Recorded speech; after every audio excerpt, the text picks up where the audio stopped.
रामाय रामभद्राय रामचंद्राय वेदसे रघुनाथाय नाथाय सीताय पति नमः। अयोध्या धाम में भारत आत्मा श्रद्धेय अशोक जी सिंघल जी की स्मृति को जीवंत बनाए रखने के लिए वेद पुरस्कार 2024 के आज के इस समारोह में जिनका सानिध्य प्राप्त हो रहा है, ऐसे श्री राम जन्मभूमि तीर्थ ट्रस्ट के कोषाध्यक्ष पूज्य स्वामी गोविंद देव गिरी जी महाराज,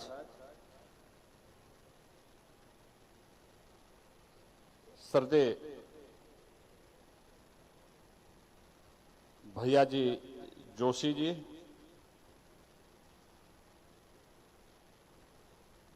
श्री राम जन्मभूमि तीर्थ क्षेत्र ट्रस्ट के हमारे महामंत्री और श्री राम जन्मभूमि आंदोलन के दौरान श्रद्धेय अशोक जी के सानिध्य में जिन्होंने इस पूरे अभियान की एक महत्वपूर्ण कड़ी के रूप में काम किया है, ऐसे सम्मान्य श्री चंपत राय जी मंच पर उपस्थित हैं। तमिलनाडु से आज यहां पर उपस्थित एक अत्यंत प्रतिष्ठित आध्यात्मिक संत श्री अय्या जी,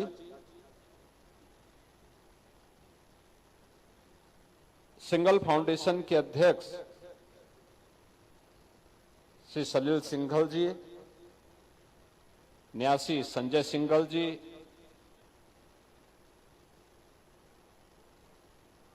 निर्णायक समिति के सदस्यगण, अयोध्या धाम के हमारे सभी पूज्य संतजन,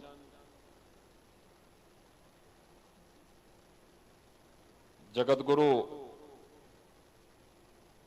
रामानंदाचार्य पूज्य विद्या भास्कर जी महाराज और अन्य पूज्य संतजन आज यहां पर उपस्थित हुए हैं। मैं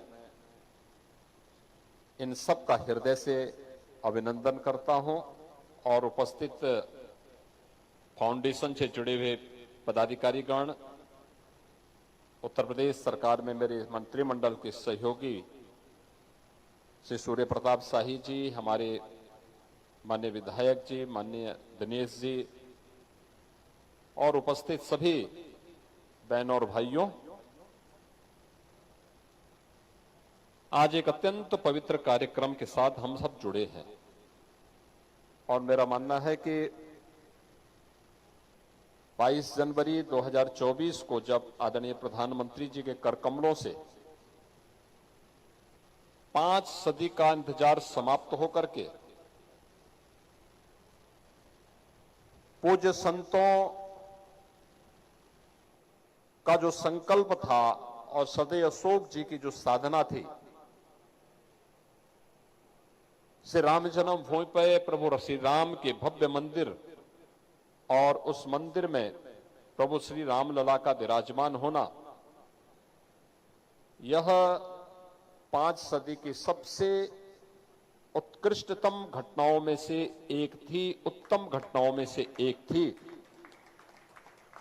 और आज उसी प्रकार के कार्यक्रम को एक नई कड़ी के रूप में अयोध्या धाम के साथ जोड़ा जा रहा है। इस समारोह के ठीक पहले श्रद्धेय भैया जी के साथ में मैं तमिलनाडु से पधारे हमारे अत्यंत प्रतिष्ठित आध्यात्मिक संत श्रद्धेय अय्या जी के साथ में हम लोगों ने श्री रामनाथ स्वामी मंदिर में कुंभाभिषेक और प्राण प्रतिष्ठा का कार्यक्रम संपन्न करने में का सौभाग्य हमें प्राप्त हुआ है। और अब भारत आत्मा सदैव अशोक जी की स्मृति को और भी जीवंत बनाए रखने के लिए बेद पुरस्कार का एक कार्यक्रम यहां पे संपन्न हुआ है। मैं सबसे पहले जूरी के सदस्यों को,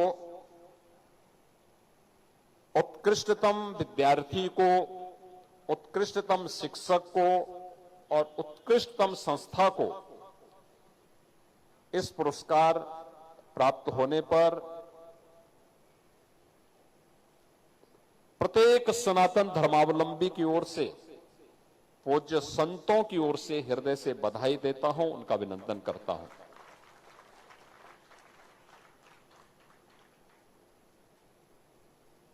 हम सब जानते हैं कि वेदो अखिलो विश्वमूलम का जो उद्घोष है, यह केवल एक उद्घोष नहीं है। अखिल विश्व के धर्म का कोई मूल है तो वह हमारा वेद है।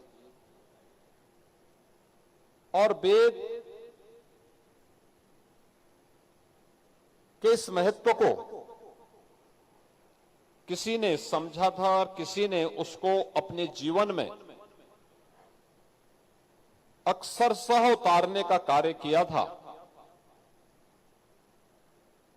तो सरदेव अशोक जी उसके एक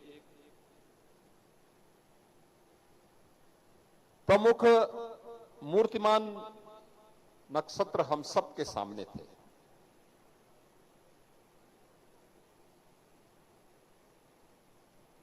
भारत आत्मा अशोक सिंगल पुरस्कार उत्कृष्ट वेद विद्यार्थी को, शिक्षक को, संस्था को प्राप्त हो रहा है और पहली बार अयोध्या धाम में पुरस्कार दिया जा रहा है। और अयोध्या धाम में भी सरदेव अशोक जी की कर्म साधना की स्थली में दिया जा रहा है। इससे उत्तम दूसरा स्थान हो ही नहीं सकता इस पुरस्कार के लिए।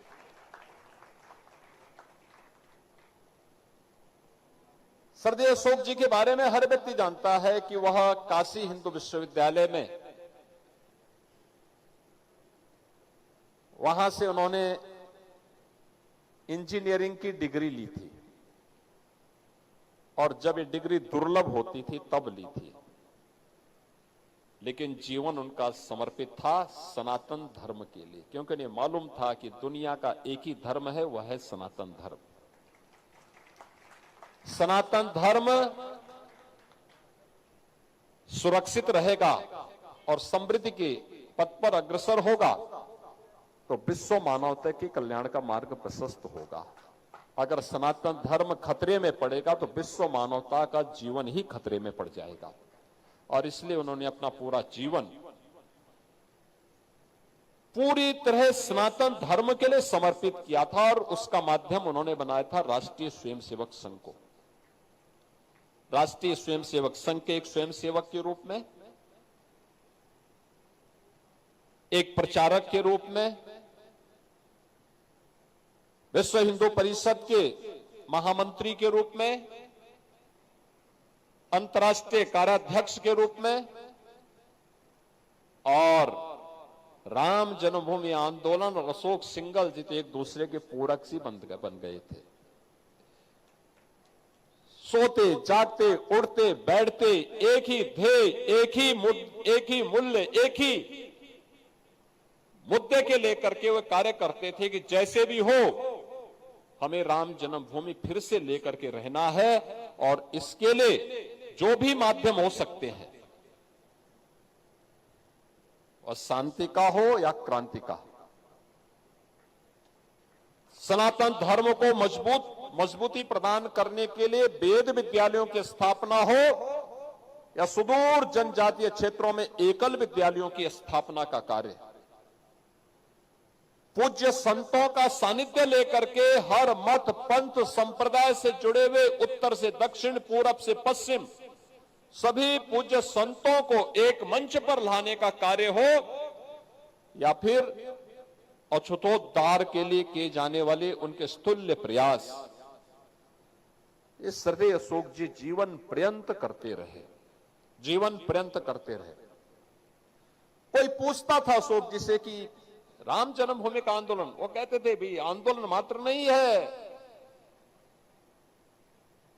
ये वेद विद्यालय की स्थापना या एकल विद्यालय की स्थापना का जो हमारा कार्यक्रम है, यह भी इस आंदोलन का हिस्सा है।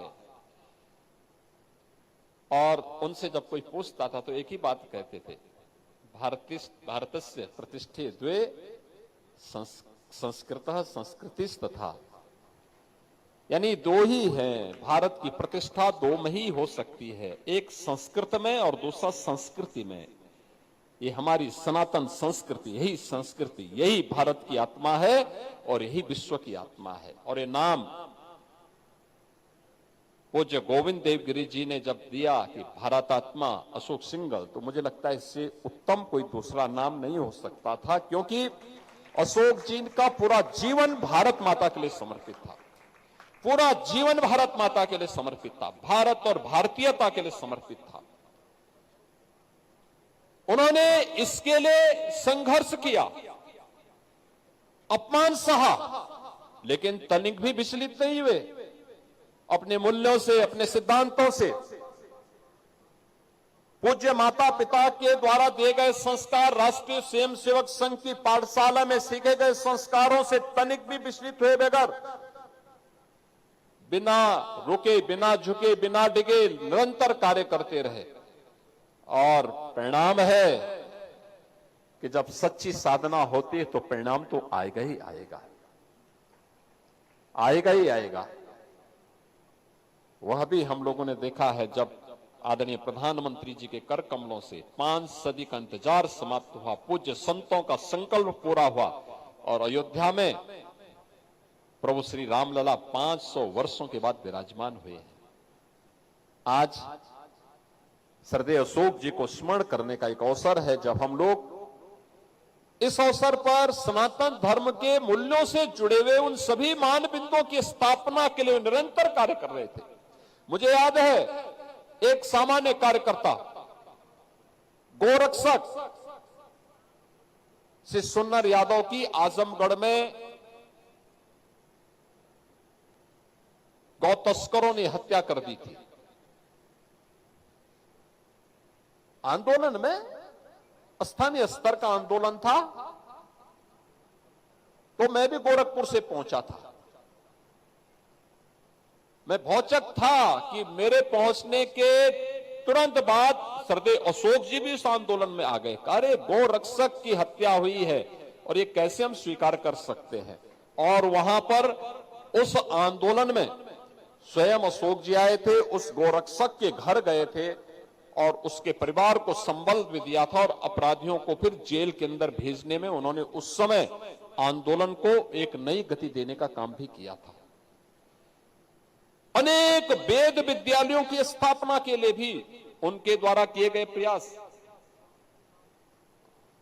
एक नई प्रेरणा थी और अक्सर इसके बारे में चिंतन करते थे। जब कभी एकांत में बैठे राम जन्मभूमि आंदोलन के अलावा किसी एक मुद्दे पर चर्चा होती थी, तो फिर वे बोलते थे कि नहीं, हमें ये भी काम करना है, ये कार्यक्रम इस रूप में होगा। अलग अलग लोगों को अलग अलग जगह गढ़ने, उनको रखने, उनको नेतृत्व देने, इन सभी कार्यक्रमों के साथ वे जुड़ करके उस अभियान को आगे बढ़ाते थे।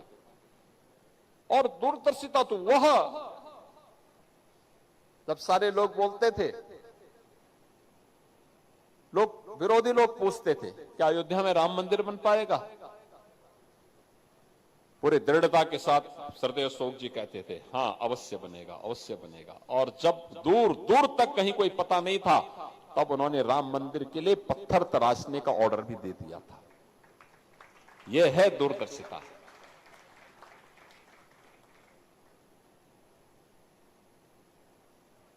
मैं सिंगल फाउंडेशन को इसलिए अभिनंदन भी करूंगा कि उन्होंने आज एक कार्यक्रम यहां पर शिक्षक दिवस के रूप में आयोजित किया है। शिक्षक दिवस, शिक्षक दिवस भी पूरे भारत को जोड़ता है और भारत के द्वितीय राष्ट्रपति सर्वपल्ली डॉक्टर राधाकृष्णन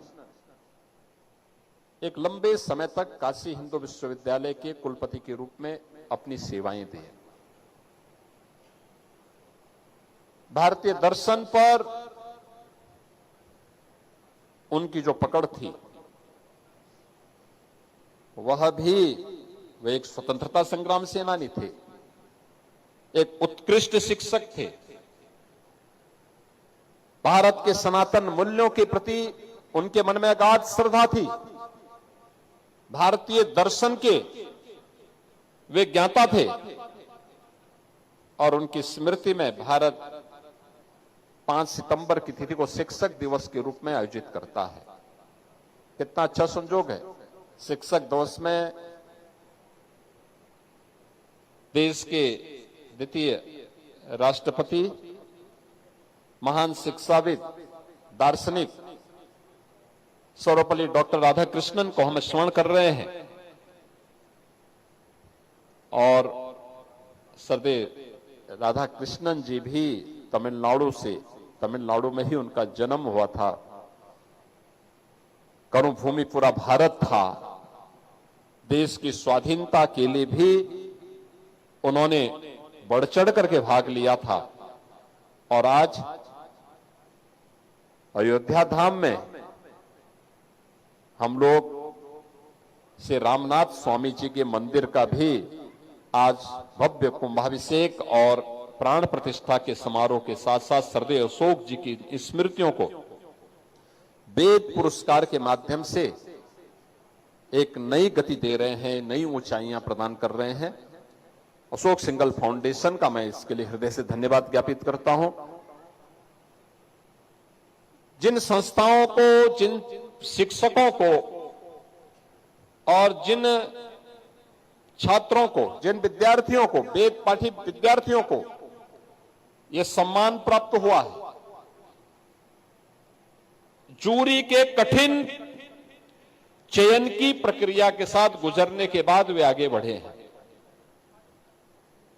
और मुझे लगता है कार्य और अच्छे ढंग से आगे बढ़ने चाहिए। हम लोग इस बात को पूरी दृढ़ता के साथ कह सकते हैं कि दुनिया आज भारत की तरफ आशा भरी निगाहों से देख रही है।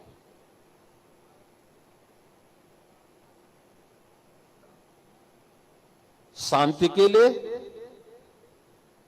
सुरक्षा के लिए, सौहार्द के लिए।